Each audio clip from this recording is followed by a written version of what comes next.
And with that, we've come to the end of AfricaCom 2019, and my word, what a wonderful success it has been. Well, the two individuals who've been tasked with getting as much of the corridor speak and gossip and new tech and new products and everything that's exciting are going to wrap it up. No pressure, guys. Paula Gilbert is the editor of Connecting Africa, and of course Jamie Davies is the deputy editor of telecoms.com. We'll start with you, Paula. You were part of a panel discussion today, and you were talking around issues of the fourth industrial revolution. What came out of it? Yeah, I was the moderator of a very interesting panel this morning on the AfricaCom stage, talking about all of the big issues for the fourth industrial revolution and Africa. And we had some great speakers. We had someone who's the commissioner for the fourth industrial revolution commission in South Africa, which was brought in by our president, someone from Kenya's regulator, and the head of branding for Google. So it was really interesting talking about, how Africa must make sure it's not left behind in this revolution, or that it's not just a consumer of everything that happens. It needs to be a producer of services and an innovator. So a lot of interesting points coming out there. The president, Cyril Ramaphosa of South Africa, is taking this very seriously, in fact chairing many of those meetings himself, as opposed to delegating it to the council member and chair.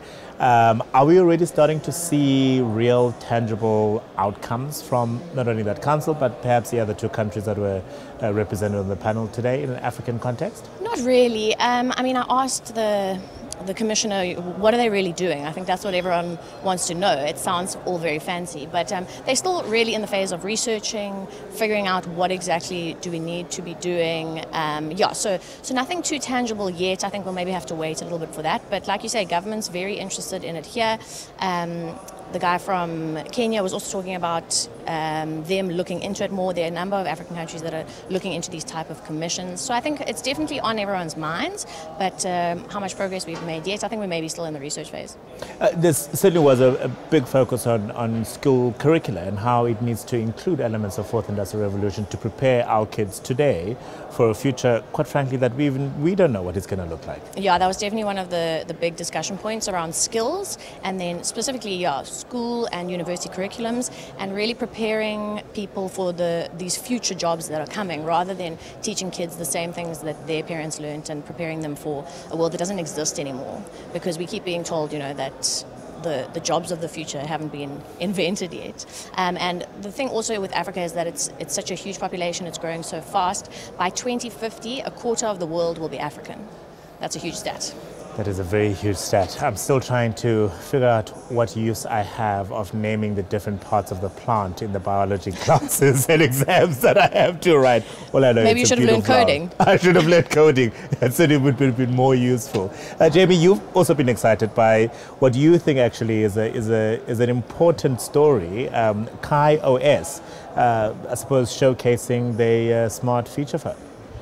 Yeah. I think this is a technology and an operating system which has been completely undervalued by everyone in the ecosystem at the moment. I think it's getting some quirky headlines, but it's not actually generating a significant amount of news at the moment. And especially Africa's got some very unique problems. And one of the points that has been brought up time after time this week is you can't bridge the digital divide if you don't have affordable handsets, and that's exactly what Kai is doing. They're creating an operating system which is built for smart feature phones, so it's sort of like a hybrid between the smartphone that we're sort of familiar with in more developed markets and the feature phone, which would have been commonplace 10 years ago.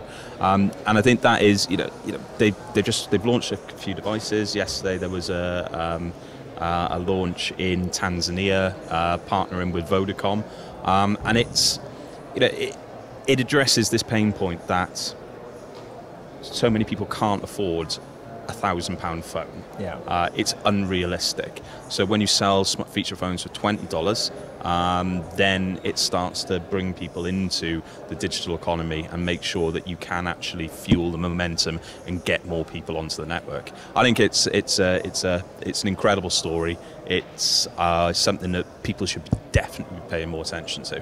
And those in the audience, were they excited by it? Was there a buzz when the technology was being unveiled?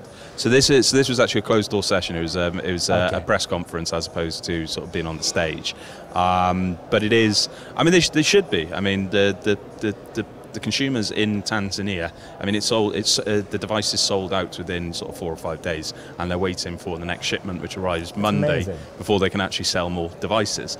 But it's this is one of the new ideas that will bridge the digital divide, that will connect the unconnected, and I think it's a remark. It helps so many Western companies as well to sort of develop their ecosystem in Africa as well. KaiOS is not a threat to Google. It's a Google operating system. It runs in tangents alongside it, addressing a different niche. Because, again, a lot of people don't realize this or they forget it. Google was the first investor in Kai. Google put the money so Kai could develop an alternative operating system, and I just think it's a story that's just going to gather momentum and is critical for not just African developing markets, but every developing market around the world. And to that, are they planning to launch the product in many other markets as well, not only in the African sort of continent, but other developing markets? So one of the areas it has gained significant amounts of momentum is in India at the moment with Reliance Jio. They effectively did exactly the same product, sort of rollout as they had with Vodacom here. They built a smartphone specifically for that market and then rolled it out, and they sold something like 23 million devices or something like that. It's overtaken Apple as the second largest OS in India. Wow. But the Kai have hugely aggressive expansion plans, but the issue is they need the telcos to dictate where they launch. Kai can't launch because, number one, it's an operating system, it's not a phone. The phones are actually owned by the telco. And number two, Kai is an operating system, it doesn't have a retail presence, so it can't actually sell to the consumers. So it needs the telcos to say, we want to launch this phone in this market next, and Kai will be there. And I'm hoping it's going to be exploding soon enough. I've got 2 younger brothers, and I'm trying to encourage them not to go for the smartphone that will cost them more money than what they earn in a year, and rather go for something that is quite practical. Let's perhaps reflect on AfricaCom 2019. My impressions have certainly been, while there have been new technologies and new toys that have been brought to this AfricaCom, a lot of it has been very much, let's look at what we're doing already and how we can do it even better to realize a better digital experience for Africa. Yeah, absolutely, and I think the conference itself has gotten bigger and better this year. We're having a lot of, similar conversations that we've been having over the years, but you're seeing, those milestones being reached. You're seeing the changes and the developments. I think it's been a great conference. Very, very busy. I'm exhausted. Time for a day off. But yeah.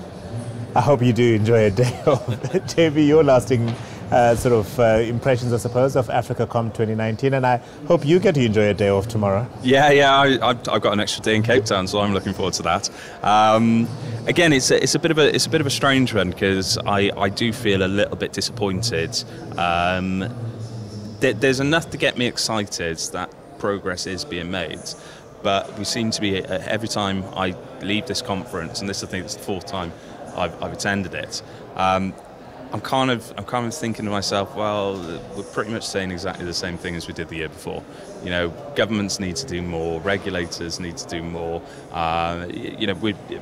We were talking yesterday, and you brought up about the 800 megahertz spectrum bands. That still hasn't been cleared out by the broadcasters, and I don't know how long they've been trying to do that.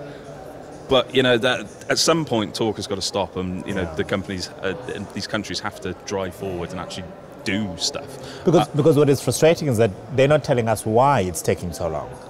We have no insight as to, perhaps, I don't know, they're considering 25 different versions of it and they want to get the wording, whatever the case may be. Tell us why it is that it's taking so long for you to actually come to a decision. I mean, I'm a massive skeptic when it comes to public sector, full stop. I mean, I genuinely believe that if you're a very talented person, you work in the private sector, and people who, and unless you've got, and you do have some very talented people in the public sector and want to work with the government, but either you're after a popularity contest, so you become a politician, or you can't get a job in private sector, so you go work for public sector.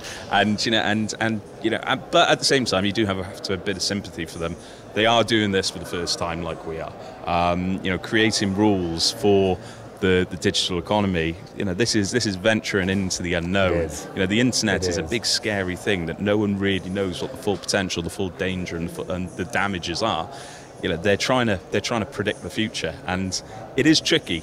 It is difficult to criticise them, but they do need a bit of a kick every now and then and say, come on, hurry up. It also holds much great potential. Thank you very much to you both. It's been amazing catching up with you for the last 3 days. And of course, read their work, Connecting Africa, editor Paula Gilbert, and Jeremy Davies, the deputy editor of telecoms.com. And that's it. I hope you've had a wonderful 2019 AfricaCom, and we'll see you in 2020.